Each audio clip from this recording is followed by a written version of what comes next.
Así que, Esteban, buenas tardes. Gracias, TH, gracias a los amables oyentes de la Z101 Gobierno de la Tarde. Efectivamente, hoy el gobierno dominicano, luego de un proceso de consulta que se data del mes de marzo para acá, puso en vigencia el plan de formalización del trabajo doméstico para dar cumplimiento al convenio 189 de la Organización Internacional del Trabajo, adaptado por supuesto este proceso o este plan a el cumplimiento también del Código de Trabajo Dominicano.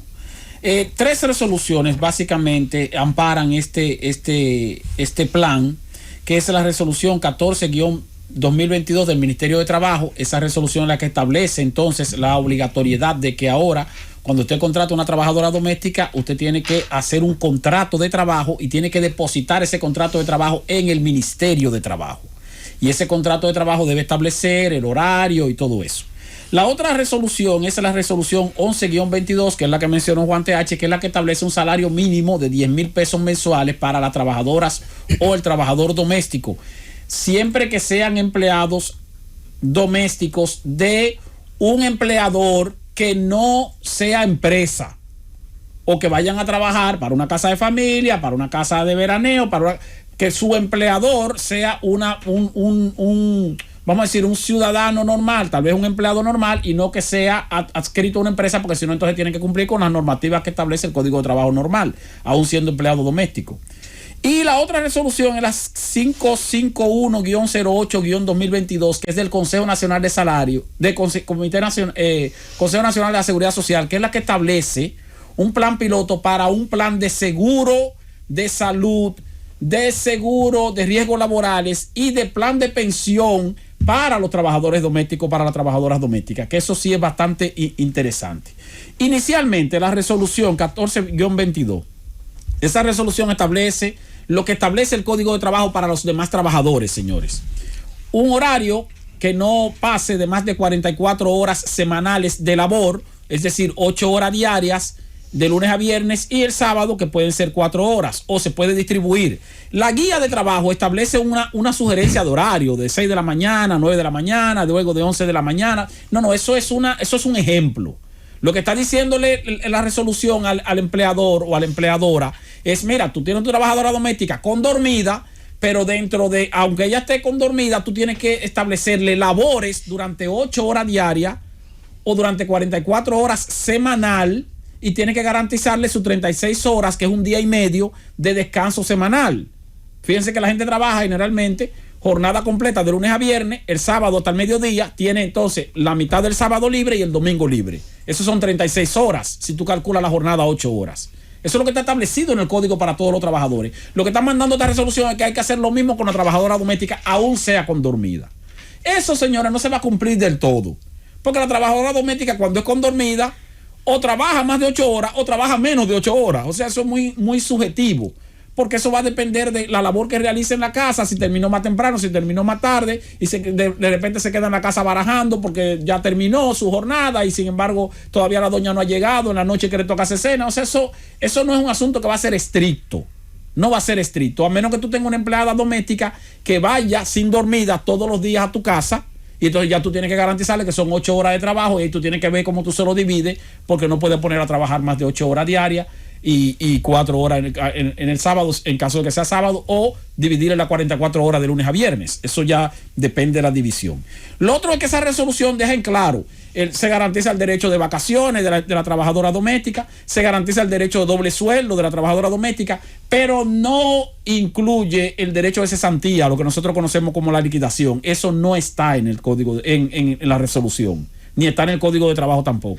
Y tampoco incluye el preaviso, que son 2 derechos laborales para los empleadores, que son empleadores que tienen empresas y tienen empleados, ya sean domésticos o no sean domésticos, son empleados de empresas o de organizaciones no gubernamentales o de lo que sea, pero que son empresas constituidas. Entonces, el derecho de cesantía y el derecho de preaviso no está, no se mantiene, no se le está estableciendo a la trabajadora doméstica. Claro que la resolución sí establece que si por acuerdo el empleador y la empleada doméstica llegan a un acuerdo y dicen: no, mira, yo te voy a pagar la cesantía, yo no te apures, yo te ofrezco eso en el paquete. Ya eso es un asunto de acuerdo particular, pero no está establecido en la resolución. para que entonces la gente lo tenga pendiente. Lo otro es el salario mínimo. El salario mínimo de 10,000 pesos mensuales. Ahora, yo digo que esta resolución es efectiva y este plan es efectivo y va a contribuir con una mayor formalidad para las trabajadoras domésticas que hacen jornada diaria o que hacen jornada diaria con dormida. Ahora, la trabajadora doméstica que va 2 días nada más a la semana.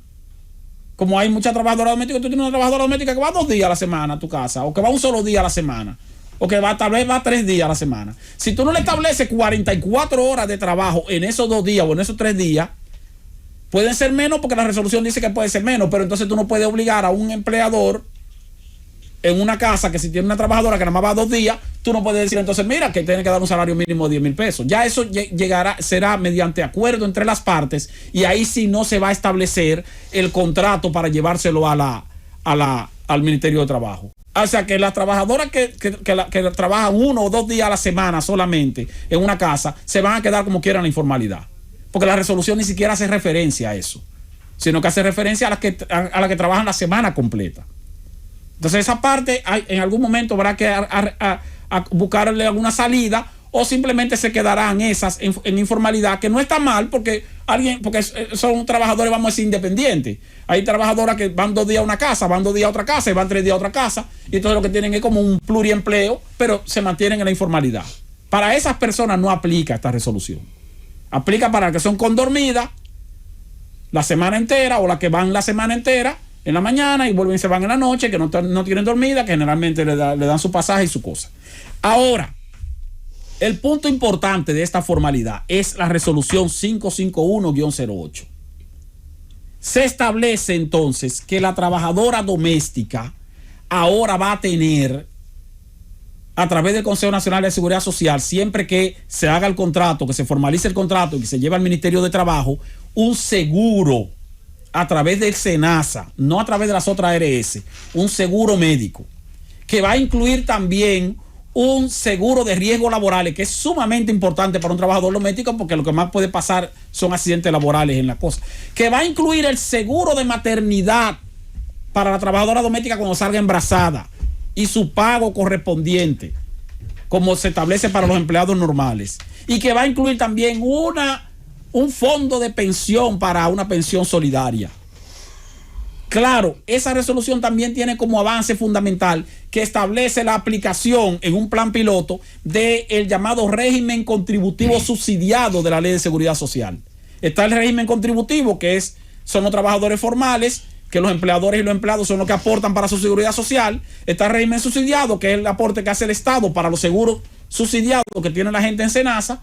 Y está el régimen contributivo subsidiado, que se supone que es el aporte del empleador y el empleado y del Estado para los trabajadores informales en una especie de mini formalidad. Entonces, este plan piloto pone en ejecución por primera vez desde 2001, cuando se aprobó la Ley de Seguridad Social, el plan de régimen contributivo subsidiado, mediante el cual ese empleador que le va a dar un salario mínimo de 10,000 pesos mensual a su empleada doméstica, puede ser de 10,000, 12,000, 13,000, 14,000. Juan TH tiene una empleada que le paga creo que 17,000 o 18,000 pesos. Bueno, lo que dice la resolución es que si ya tiene 18,000, no lo puede bajar el salario. Tiene que dejarle sus 18,000 o sus 12,000 o sus 15,000. El 10,000 pesos es mínimo. Ahora, gane 10,000 o gane más de 10,000, no importa. Ahora, cuando formalice ese contrato, el empleador va a aportar a través de la Seguridad Social 571 pesos con 50 centavos mensual. Por lo tanto, si le pones un salario de 10,000 pesos, son 10,571 con 50, porque esos 571 es adicional a su salario.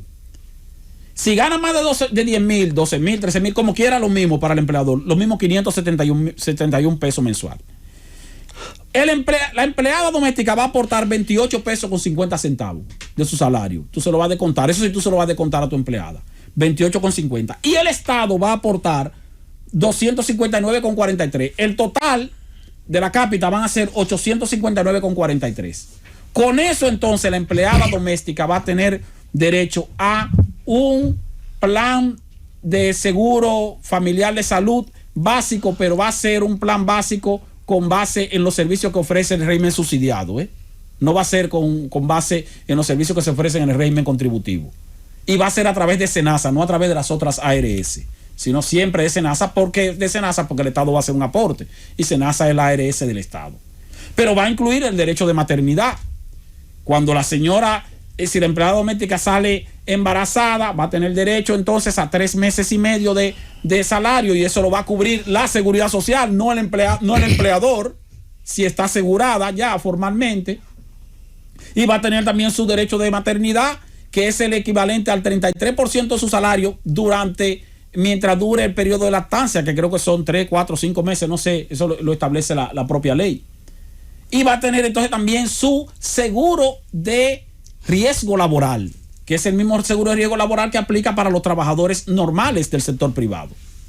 Pero también va a tener el seguro de pensión. Y oigan esto que es interesante sobre el seguro de pensión. Es una pensión solidaria porque el Estado va a aportar una parte, porque lo que van a aportar en la cápita no alcanza para un seguro. Ahora, si la trabajadora doméstica tiene más de 55 años cuando inicia el proceso, su formalización, cuando se formaliza su empleo en el Ministerio de Trabajo, tiene más de 55 años y dura más de 5 años cotizando y cumple 60 años, al cumplir 60 años y más de 5 años de cotización, si tenía más de 55 años cuando empezó cuando fue formalizada, entonces tiene derecho ya automáticamente a una pensión. Perdón, te pregunto a un ciudadano, pregúntele si tengo que darle lo del pasaje a la empleada doméstica todos los días. Eso es un acuerdo entre las partes. Eso es un acuerdo entre las partes. O sea, eso no se puede aplicar como descuento al salario mínimo, sino que usted acuerda, tú te vas a pagar 10,000 pesos mensual. Mira que el pasaje, bueno, pues el pasaje yo te lo doy o no te lo doy. La empleada doméstica puede decir, no, pues yo no acepto el empleo. O el empleador le va a decir, no, está bien, yo te lo voy a dar, que es lo que generalmente ocurre. Sí, generalmente tú no tienes otra alternativa, porque los empleados domésticos, Michelle se lo da. El ministro de Trabajo dijo hoy una frase refiriéndose a algo que le había dicho le habían dicho el comité de amas de casa, ¿sí o qué? Que él la repitió ahí en el acto que se realizó en San Francisco de Macorís, que es una pura realidad. Si las trabajadoras domésticas se retiran, el país se detiene, señores. Claro. Se detiene, o sea, porque tú tienes una clase laboral de familia que son generalmente parejas que trabajan. 245,000 mujeres. Sí, son imprescindibles. Sí. En la pandemia, en la pandemia, sin lugar a dudas, nos dimos cuenta de la apreciación y del trabajo que realizan estas mujeres en nuestros hogares. Y se revalorizaron. Cuando nos vimos solas. Sí, pero déjame terminar la parte de la pensión. Si la trabajadora doméstica. La parte del comentario para que vayamos para que vayamos a la pausa y aunque sigamos con el tema. No quiero dejar fuera. La pensión es bien interesante. Lo de la pensión, porque es interesante. Sí, si tú formalizas a tu empleada doméstica hoy y tiene más de 55 años, dentro de 5 años cotizando, al cumplir los 60 años ya tiene derecho a una pensión solidaria. Pero no solo eso. Si ella tiene si tiene entre 50 y 55 años, cuando tú le formalices, al cabo de 10 años de cotización y después de 60 años cumplidos, tiene también derecho a una pensión solidaria. Luego las otras, las que tú vas a contratar ahora, si tiene 25 años, 20 años, bueno, tiene que cotizar los años que tenga que cotizar. Ahora, las trabajadoras domésticas que a partir de ahora, por ejemplo, hay mucha gente que tiene una empleada doméstica que tiene ya 50, 55 años, que la tiene hace 20 años en su casa. Si tú la formalizas ahora, nada más tiene que cotizar 5 años y dentro de 5 años ya le sale una pensión por parte del Estado. Que eso sí es importante para la gente que tiene trabajadora doméstica hace muchos años y que la tiene ahí como si fuera parte de la familia, pero al final cuando se vaya o cuando tenga que retirarse por vejez, tú no le puedes dar una pensión. Pues ya puede tener su pensión asegurada con solo 5 años más de cotización. Después de 55 años. Y si es después de 50 años, 10 años más de cotización y también le sale su pensión. Eso es un plan piloto. Ahora, lo que tenemos que garantizar es que ese plan piloto se extienda y que este gobierno y el gobierno que venga, cualquiera, no tumben eso y hagan que el Consejo Nacional de Seguridad Social lo mantenga a los fines de que entonces eso se institucionalice. Está empezando como un plan piloto porque es algo que nunca se había hecho, pero es sumamente importante. Creo que la parte más importante que tiene este plan de el salario mínimo, eso es como quiera cuestionable porque como quiera que sea, mucha gente ya está pagando más de 10,000 pesos. Lo del asunto ese de los horarios y eso también es cuestionable porque eso... Ella sabe lo que le corresponde. Hace mucho que nadie paga 10,000 pesos. Claro. Exactamente. Pero lo de la seguridad social... Y otra cosa que está establecida... Salud y pensiones, eso es un paso de avance extraordinario. Y una cosa importante es que tú no le das trabajo a ninguna empleada sin decirle cuáles son sus oficios. Exactamente. O sea, si usted dice que usted no va a lavar, usted lo preestablece, lo establece en ella. Si usted solo es niñera, usted solo es niñero, usted no cocina, usted no baña perro, nada de esas cosas. Y las empleadoras que no se sientan preocupadas por la formalización de la empleada, porque al final va a mantener los mismos derechos que tiene ahora en la informalidad. Son los mismos. Porque no se incluye ni la cesantía ni se incluye el preaviso, y los otros de vacaciones y de doble sueldo, eso está establecido y eso se paga como quiera. O sea, el único costo adicional que va a tener un empleador ahora por formalizar a su empleada doméstica, el único costo adicional son los 571 pesos. Eso es lo único, señores. Y a cambio de eso vas a tener la posibilidad de que tu empleada va a tener entonces un seguro, y ese seguro te va a permitir a ti un gran ahorro como empleador, que no va a tener que estar dándole dinero para que vaya al médico y qué sé yo qué, porque ella va a tener su seguro y va a tener todas sus garantías, incluso hasta de pensión. Francis.